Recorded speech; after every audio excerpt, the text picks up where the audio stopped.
That morning, I almost dropped the stack of invoices when Clara leaned over my desk and said, "I like breaking rules with you." Her smile wasn't the sort of smile that asked for a response. It was the kind that stayed in your chest long after you'd looked away. I didn't know whether to laugh, cough, or just stare.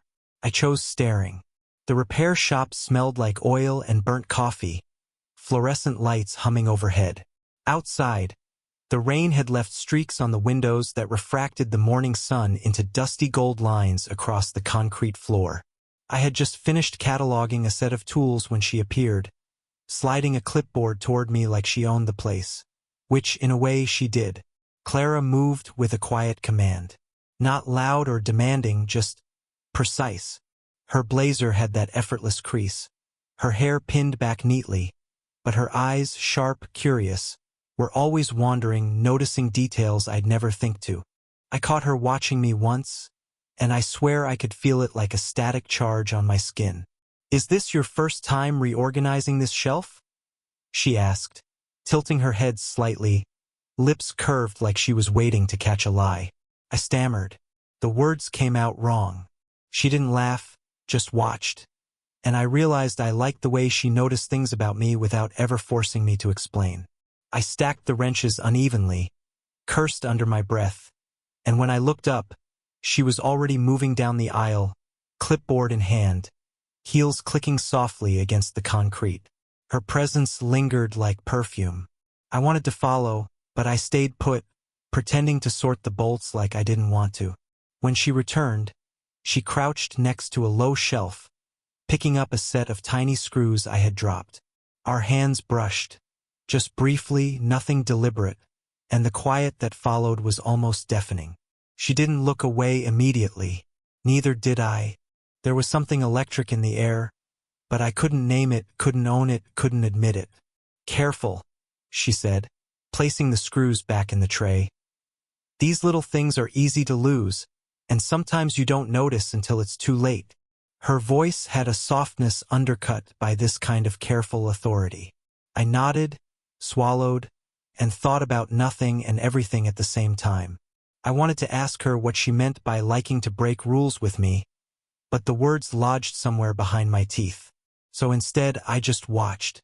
She straightened, gave that small, confident shake of her head, like she knew secrets I wasn't allowed to touch yet.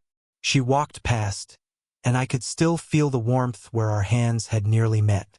Later, when she leaned against the counter to sip her coffee, I noticed the faint crinkle at the corners of her eyes, the way her shoulders relaxed for a moment when no one was looking.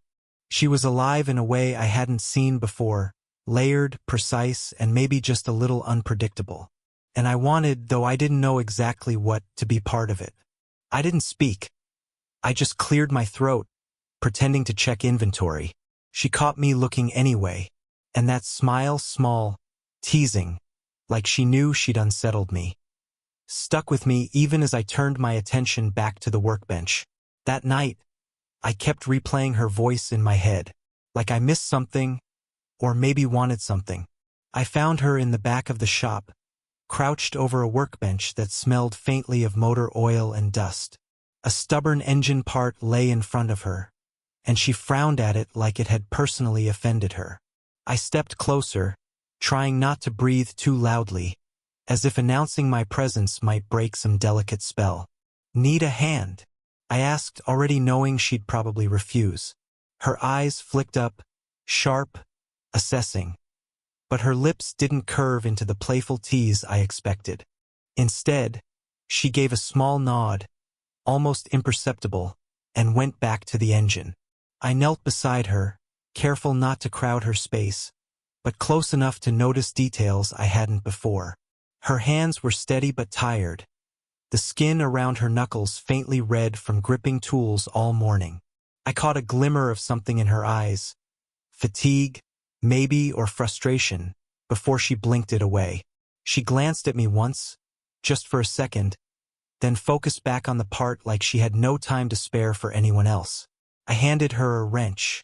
She took it slowly, her fingers brushing mine, and I didn't pull away. She didn't either. It was a brief contact, but my chest tightened like the world had shrunk for that single instant. "I didn't think this was going to cooperate," she muttered, her voice softer now, almost a whisper. I noticed the hesitation in her tone, the kind of pause that hides more than it reveals. She wasn't used to asking for help or letting anyone see her struggle. I said nothing. I just moved the engine part slightly into position, careful, letting my presence be felt without forcing conversation. She watched, and for a moment her gaze softened. The faintest twitch at the corner of her mouth suggested she wanted to say something. Maybe a joke, maybe a confession, but she swallowed it back. Her hair fell slightly loose from its clip, brushing against her neck, and she tucked it behind her ear unconsciously. I realized I had been staring, memorizing the small gestures that made her human. Layers under the confident exterior, moments that showed she was as vulnerable as anyone. "You make it look easier than it is," she said finally, her voice quiet, not teasing now, just acknowledging. She looked tired, like the weight of the day had settled onto her shoulders, and she didn't have the energy to carry it gracefully. And yet she carried it anyway. I wanted to say something clever, to lighten the tension, but words failed me. Instead, I simply handed her another tool, fingers brushing again, this time slightly longer. She didn't pull away immediately, but I could feel the hesitation, the careful boundary she maintained. A faint laugh escaped her lips as she finally adjusted the part. A laugh that was small, almost private, and I couldn't help but smile back. It wasn't meant for me, but I was there, and that made it feel like it was. She looked at me like she wanted to say something, but didn't, and that silence felt louder than words. The shop was almost empty that evening, the storm outside drumming steady rhythms against the windows. Rain streaked the glass in long, erratic lines, reflecting the yellow glare of the overhead lights. Clara and I were alone, crouched over a customer's engine that refused to cooperate. But the usual tension of work had somehow shifted. Thicker now, heavier, like the air itself was waiting. "You ever feel like some things just won't fit no matter how hard you try?" she asked, voice low, almost philosophical. Her eyes were on the engine, but I caught the faint twitch of her jaw as she spoke, the subtle tightening around her eyes. I felt my pulse quicken, not at the words, but at the way she looked at me. I swallowed and stayed silent. Some instincts I realized deserved restraint. I only nodded, careful not to move too close, though the space between us seemed both infinite and microscopic. Her phone buzzed on the counter. She glanced at it, and I caught the flash of something I couldn't name. Unease, maybe, or irritation. She shook her head and ignored it, sliding the device face down. Whoever had called would have to wait. I reached to adjust a stubborn piece of the engine, my fingers brushing against hers again.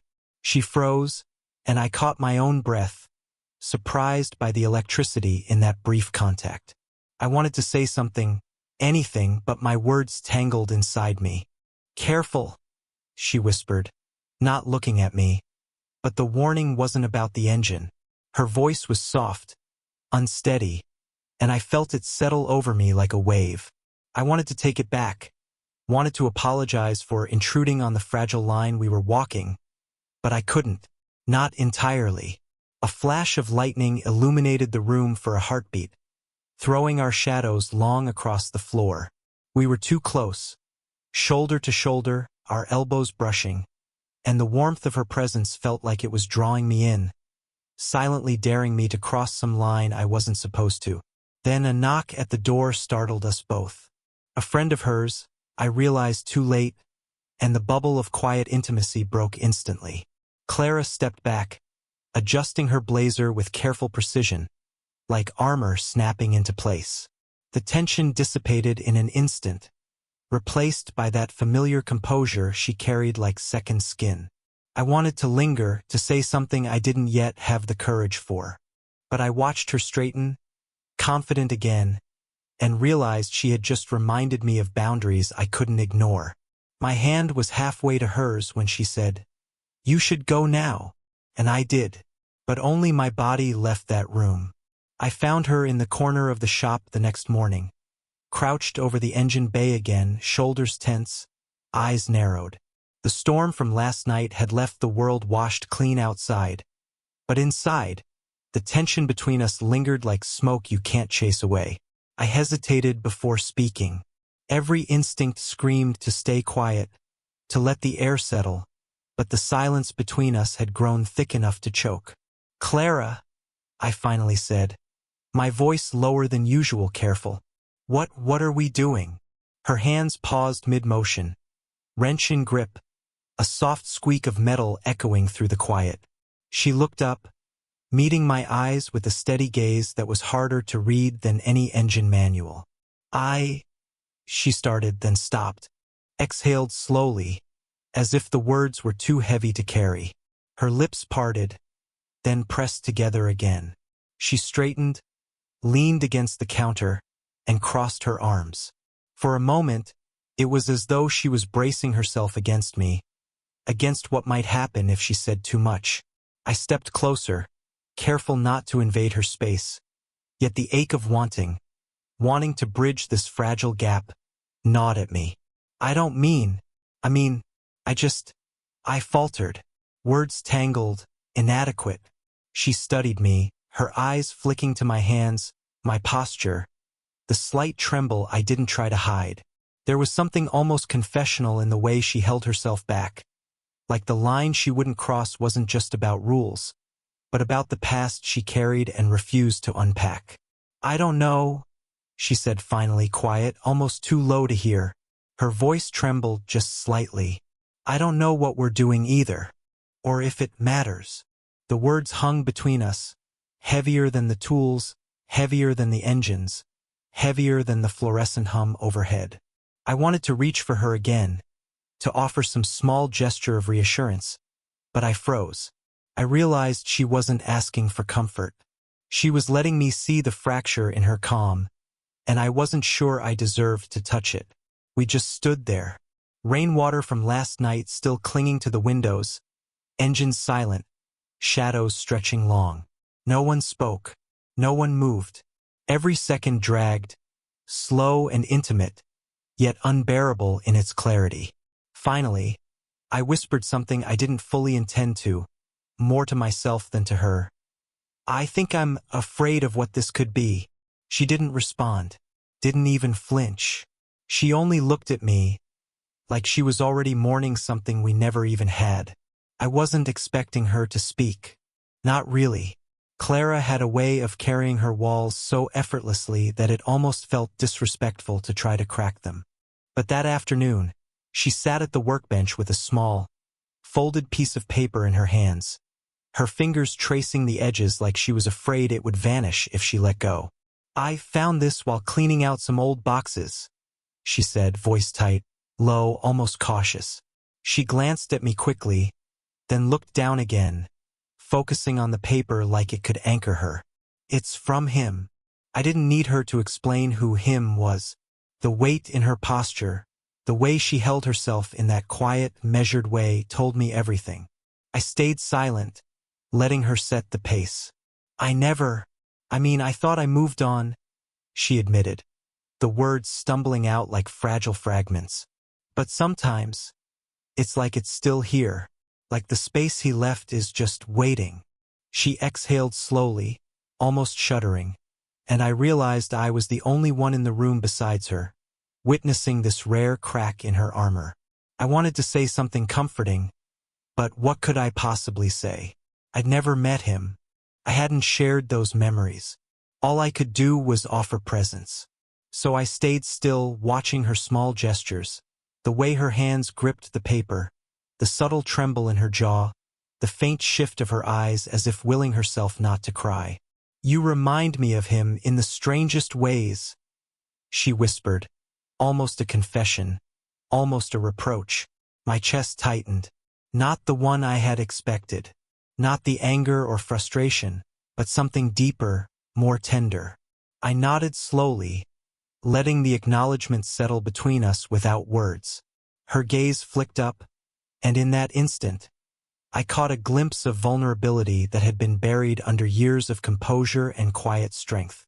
The storm outside had cleared, leaving sunlight slicing through the dusty windows. Dust motes floated lazily, and for a moment, the shop felt suspended in time. She pressed the paper to her chest, exhaling again, longer this time, like she'd been holding the breath of all those years inside her lungs. "I didn't think I'd ever let anyone see this," she murmured, almost to herself. "Not like this." I stepped a little closer, careful, not wanting to overwhelm her. She didn't step back. She didn't say anything further. She just exhaled once more, letting the silence stretch, letting the moment linger without explanation. Then, with the faintest quiver in her shoulders, she looked up at me. Really looked. Not the measured glance, not the cautious assessment, but the kind of gaze that feels like someone has just removed their armor and let the world see their spine. She took a breath like she hadn't allowed herself to in years. And for the first time, she looked at me without fear. It was late again, the shop nearly empty, but neither of us wanted to leave. The day's work had ended hours ago, yet we lingered among the engines and tools, drawn into some unspoken orbit. Clara sat on the edge of the workbench, legs crossed at the ankles, hands wrapped around a coffee cup that had gone cold. I stood nearby, pretending to organize tools but really just trying to breathe without making it obvious I hadn't moved for the last 10 minutes. "You ever think," she started softly, eyes not meeting mine, "that some connections just sneak up on you?" I nodded because I did, and because I didn't have words that wouldn't feel clumsy. She finally looked at me then, not with caution, not with distance, but with a quiet acknowledgement that left the room electric without a single spark. It wasn't romance in the way movies make it. It was slower, messier, but somehow truer. "I don't know what this is," she admitted, voice almost a whisper, "or where it's going. But I know I don't want to pretend it's nothing anymore." I stepped closer, careful, aware of every inch between us, aware that this line we were approaching wasn't just about rules, it was about trust. I reached out tentatively, brushing the back of my hand against hers. She didn't flinch, didn't move, just let it linger, just let the contact exist without words. It was enough. Somehow it was everything.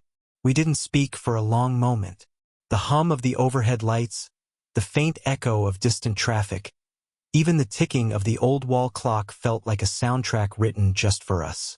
And in that stillness, there was a kind of surrender, not to a perfect love story, not to certainty, but to the human truth that we were here, together, and we could allow that to be enough for now. Her hand shifted slightly under mine, just a fraction, enough for me to know she wasn't pulling away. I wanted to tell her everything I felt, to spell it out and make it neat and safe, but the gravity of the moment told me that silence was better. Presence was better. "I don't need it to be perfect," I murmured finally, almost to myself. She smiled, small and tentative, like sunlight slipping through clouds. She leaned forward, resting her forehead against my shoulder for a heartbeat. Neither of us moved, neither of us spoke, and yet somehow, the room felt fuller, warmer, safer. No confessions, no declarations, no cinematic proclamations. Just two people who had crossed the line between restraint and recognition, who had allowed themselves to be seen, and in that, found something worth holding.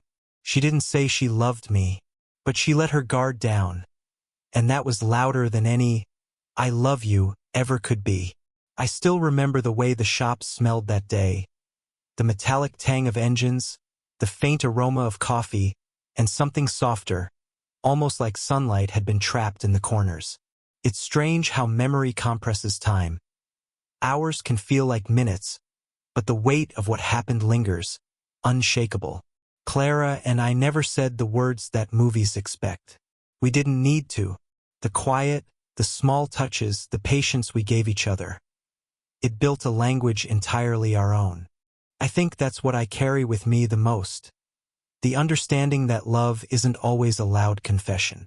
Sometimes it's a series of quiet agreements, a shared glance, a hand allowed to rest on yours just long enough to mean something. I've changed. I notice the little things now. How someone carries themselves, the hesitation before they speak, the subtle tremor in their laughter. And maybe the most important lesson is how to hold space for someone without trying to fill it with my own expectations. Clara changed too in ways she would never admit aloud. She learned that vulnerability doesn't always mean loss, and that allowing someone close doesn't have to shatter the walls she spent decades building.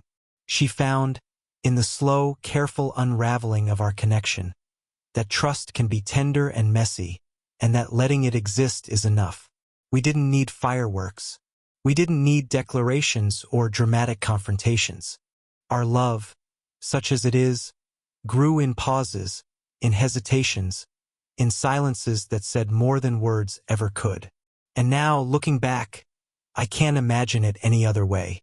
Sometimes I catch myself smiling at a memory, a brush of fingers against mine, a shared joke over something ridiculous, a look that held more than it dared to say.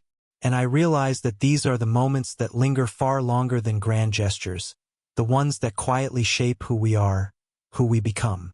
If there's one thing I've learned, it's that the heart doesn't always need a spark to burn brightly. Sometimes it's the slow, deliberate tending, the small acts of seeing and being seen, that create something real.